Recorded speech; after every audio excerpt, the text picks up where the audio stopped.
هل لاحظت إنك لما تتكلم عن حلمك الحماس بيقل؟ كأن الكلام بياخد طاقتك قبل ما تبدأ.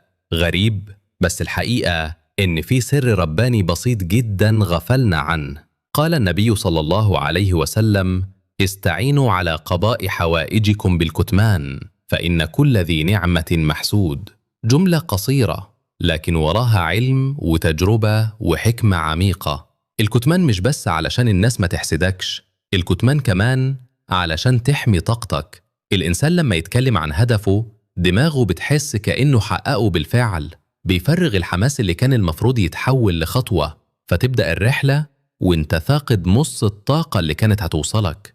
الكتمان بيخليك تحفظ شغفك جواك، يخليك تشتغل في هدوء، تتعلم، تغلط وتصلح بعيد عن العيون. لكن ممكن تسأل: طب ما أنا محتاج أحكي عشان أخد رأي الناس أو دعمهم.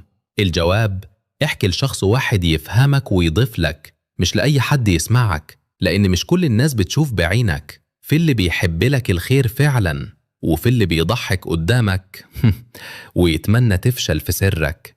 الكتمان مش معناه العزلة، لكنه يعني إنك تختار مين يعرف ومتى يعرف. خليني أحكي لك قصة حقيقية. شاب كان حلمه يفتح مشروع صغير في مجال الأكل الصحي. في أول أسبوع قرر يحكي لكل الناس، أصحابه، أهله، وحتى على فيسبوك. النتيجة: الناس بدأت تقول المجال ده فاشل، مين هياكل أكل صحي أصلا؟ دي فكرة مش هتكمل أسبوع. وهو نفسه بدأ يشك في نفسه، وبعد شهرين وقف المشروع. لكن في نفس الوقت في بنت كانت عندها نفس الفكرة، بس اشتغلت في صمت، جربت في مطبخها، طورت، خدت آراء قريبة، وبعد شهور فتحت مشروعها ونجح. الناس ما سمعتش عنها إلا لما شافوا النتيجة، ووقتها الكل قال دي نجحت فجأة. لكن الحقيقة هي نجحت في السر قبل العلن. الكتمان مش سحر، لكنه حماية. لما تحفظ حلمك بتحميه من الشك ومن الحسد ومن الإحباط. النجاح محتاج بيئة هادية ينمو فيها، زي البذرة اللي لازم تدفنها في الأرض علشان تطلع شجرة. لو فضلت تكشفها كل شوية مش هتعيش. ابدأ تطبق الكتمان بخطوات بسيطة. 1.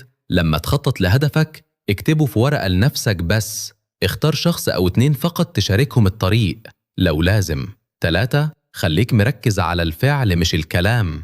4. لما تحقق النتيجة ساعتها اتكلم، مش عشان الناس لكن عشان تلهم غيرك.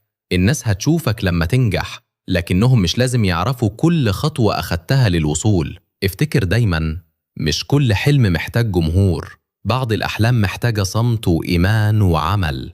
لما تسكت بتسمع صوت الهدف جواك أوضح، ولما تشتغل في صمت النجاح هو اللي بيتكلم عنك. استعينوا على قضاء حوائجكم بالكتمان، فإن كل ذي نعمة محسود. فاحفظ حلمك حتى يرى، لا حتى يروى.